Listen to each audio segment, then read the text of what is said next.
ప్రస్తుతం నాతో పాటు ఉన్నారు ఒక స్పెషల్ వ్యక్తి అని చెప్పాలి. మనందరం కూడా సోషల్ మీడియాలో ఆయనని శ్రీవారి దాసుడుగా చూస్తూ ఉంటాము. ఆయన వీడియోలన్నీ కూడా మనకు ఎంతో సుపరిచితం. ఆయన కూడా వీడియోల రూపంలో మనందరికీ ఎంతో సుపరిచితుడనే చెప్పాలి. ఇప్పుడు నేను ఆయన దగ్గర ఉన్నాను. ఇప్పుడు వారితో మాట్లాడి మరిన్ని విషయాలు తెలుసుకుందాము. వారి పేరు మనకైతే శ్రీవారి దాసుడుగానే తెలుసు. వారి పేరేంటంటే రామ్ కిషోర్ ఆచార్యులు గారు. ఇప్పుడు వారితో మాట్లాడి మరిన్ని విషయాలు తెలుసుకునే ప్రయత్నం చేద్దాం. నమస్కారం అండి. నమస్తే అమ్మా, ఎలా ఉన్నారు? బాగున్నానమ్మా. చాలా సంతోషం మీరు ఇక్కడికి రావడం, చాలా సంతోషంగా ఉంది ఈరోజు. అంత దూరం నుంచి ట్రావెల్ చేసి స్వామివారి దర్శనంతో పాటు నన్ను కూడా కలుద్దాం అనే ఉద్దేశంతో మీరందరూ వచ్చారు. చాలా సంతోషిస్తున్నాను. నాకు కూడా చాలా సంతోషంగా ఉందండి. మొత్తానికి కొంత సమయం పట్టినా వచ్చి కలవటం అనేది జరిగింది. ఓకే, ముందుగా శివుడి టాపిక్ నేను మీతో మాట్లాడాలని అనుకుంటున్నాను. శివుడు అనగానే మనకి ఇప్పుడు దగ్గరలోనే మహాశివరాత్రి రాబోతోంది. ఫిబ్రవరి 26న అనుకుంటాను కదండి. అంటే శివుడు బోలా శంకరుడు అంటారు. ఆయనకి పెద్ద హడావిడులు ఆర్భాటాలు మనమేమి చేయాల్సిన అవసరం లేదు. ఒక చెంబడి నీళ్లు తీసుకొచ్చి ఆయన పైన పోసినా కూడా ఆయన భక్తుల్ని అనుగ్రహిస్తాడని చెప్తూ ఉంటారు. ప్రత్యేకించి మనకు మహాశివరాత్రి అనగానే రకరకాల విశేషమైన పూజలు జరుగుతుంటాయి. అలాంటి పూజలు చేయలేని వారు మామూలుగా నీళ్లు పోసి ఆయన్ని ఆరాధించే వాళ్ళు ఉంటారు. ముఖ్యంగా శివరాత్రి అనగానే జాగారాలు, ఉపవాసాలు, రకరకాల విశేషమైన ఉన్నాయి. అసలు నిజంగా ఆ రోజంతా కూడా ఎటువంటి విధి విధానాలు ఆచరించాలంటారండి?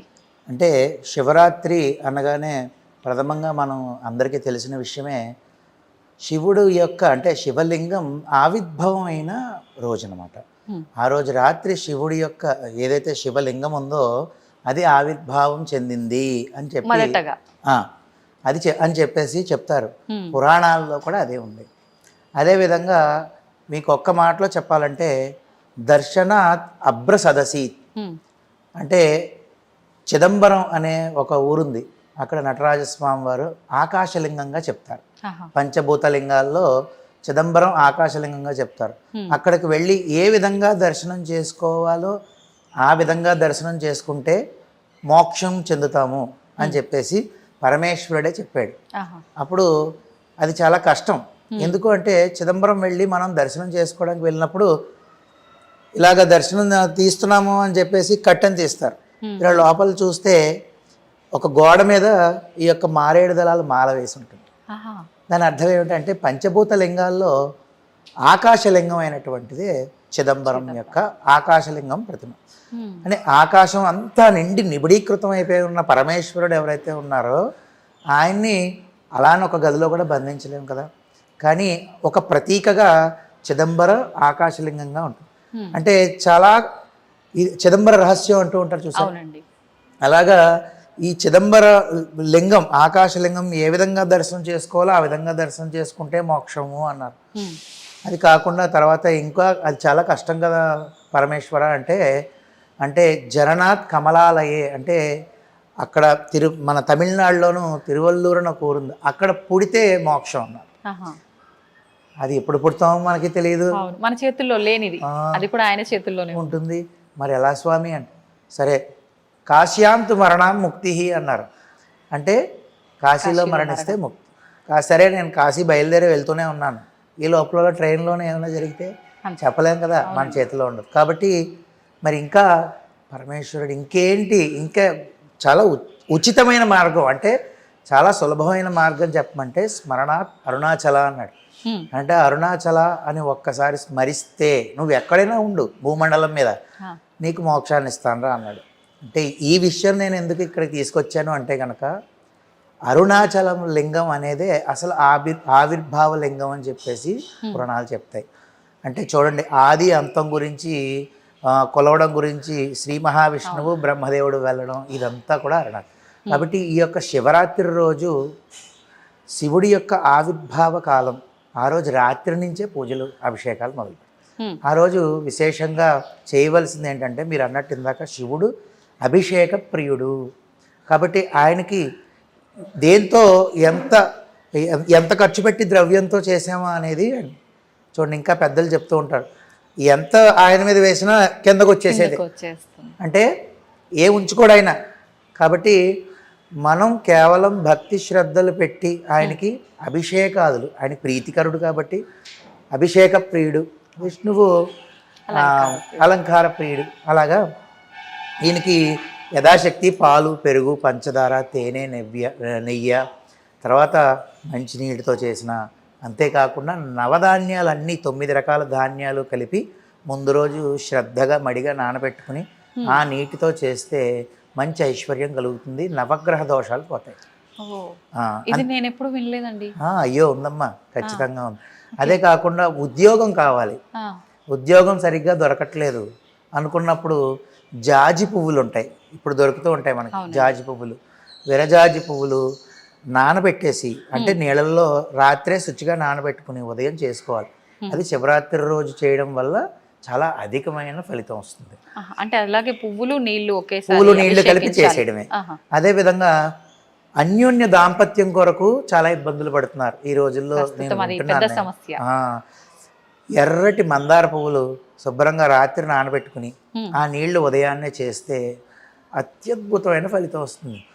నేను ఎప్పుడు చెప్పే మాటే, వెంటనే ఏదో కనబడిపోవాలంటే మిరాకిల్స్ అయితే జరగవు. మనం నమ్మకంగా చేసుకుంటూ వెళ్తే కొద్ది కాలానికి ఖచ్చితంగా వస్తుంది. నాకు తెలిసిన వాళ్ళు ఎంతోమంది ఉన్నారు. సువర్ణ జలంతో చేస్తే దారిద్ర్యం అంతా తొలగిపోతుంది. అంటే ముందు రోజు రాత్రే మనం వాడేదైనా వాడకపోయిందైనా పర్వాలేదు, బాగా కడిగేసి అది ఒక రాగి చెంబులోనో ఇత్తడి చెంబులోనో నీళ్ళలో వేసేసి నానబెట్టేసి ఉంచుకుని ఉదయం తీసుకెళ్ళి మనం శివాలయంలో కానీ మన ఇంట్లో ఒకవేళ లింగం ఉంటే శివలింగం మీద స్వామికి అభిషేకం చేస్తే, ఇలా ప్రతిరోజు సువర్ణ జలంతో చేసుకోవాలి. ఖచ్చితంగా చేస్తే 40 రోజుల దగ్గర నుంచే ఫలితం చూపిస్తాడు స్వామి. ఇప్పుడు మీరు చెప్పిన ఈ అభిషేకాలన్నీ ఉదయం ఏ సమయంలో ఆచరిస్తే బాగుంటుంది? ఉదయం బ్రాహ్మీ ముహూర్తంలో మంచిదమ్మా. కాదు అంటే ఇంకా అందరికీ ఉన్న పరిస్థితులు అనుకూలంగా చెప్పాలంటే సూర్యోదయం లోపల చేసేసుకుంటే కనీసం మంచిది. తర్వాత చేస్తే ఫలితం రాదంటే వస్తుంది, 6 లోపల చేసుకుంటే మంచిది కదా. ఆ సమయం మంచిది కాబట్టి తర్వాత చేసినా ఫలితం ఉంటుంది, కొంచెం అటు ఇటు ఉంటుంది తప్ప. అంటే ఆ సమయంలో ముందుగా ఏంటంటే మనం చల్లనీటి స్నానం చేయడం వల్ల మనసంతా ఒక భక్తితో, ఇప్పుడు చూడండి చిన్నపిల్లలను లేపోరే ఈ టైంలో చదువుకో బాగా చదువు వస్తుంది అని అనేవాళ్ళం, మన పెద్దలందరూ మనల్ని అనేవారు. ఎందుకు అంటే ఆ సమయంలో బ్రాహ్మీ ముహూర్తం అంటే ఏ పని చేసినా నిలకడగా మనసు నుంచి ఉంటుంది. అందుకనే 6 లోపల చేసేసుకుంటే స్వామివారి యొక్క మూర్తి మీద మన మనసు లగ్నం కలుగుతూ ఉంటుంది అనమాట. కాబట్టి ఈ విధంగా అభిషేకాలు చేసుకోవాలి. యథాశక్తి ఏమీ లేవంటే మంచినీటితో చేసుకోవచ్చు. అభిషేకం చేసుకుని ఆ రోజు ఉపవాసం, మీరు ఎంతోమంది పెద్దల్ని ప్రముఖుల్ని అడిగారు. ఉపవాసం అనేది అంటే నాకు పరోక్షంగా నాకు గురువు గారు ఎవరయ్యా అంటే కనుక చాగంటి కోటేశ్వరరావు గారు. నేను ఆయనకి శిరస్సు వంచి నమస్కారం. అంటే ఈరోజు నేను ఈ విధంగా ఉన్నాను అంటే ఆయనకి నేను ఎవరో తెలియదు.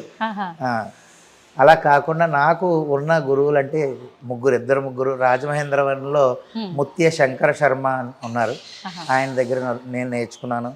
అంతేకాకుండా ఇక్కడ విశాఖపట్నంలో నా చిన్నప్పటి నుంచి స్నేహితుడే మొలుగు రామకిషోర్ ఆచార్యులు, నా పేరే తంది కూడా, వాడి ఆధ్వర్యంలో చాలా మట్టుకు నేర్చుకున్నాను. అంతేకాకుండా నాకు అన్నయ్య వరుస అవుతారు, పేసపాటి రాఘవన్ అని చెప్పి రఘు అన్నయ్య అంటాం. వీరందరి ద్వారానే నేను వీరు చెప్పిన దాంతోపాటు ఇంకో ఏదో చేయాలని నేను పురాణాలు చూడడము చేయడము అంటే నేర్చుకోవడం అనేది చేస్తూ ఉంటాను.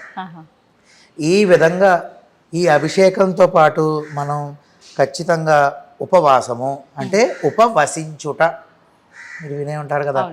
అంటే ఆరోగ్యం బాగాలేదు అని ఉపవాసం చేస్తే అది మళ్ళీ దోషం కింద పడిపోతుంది.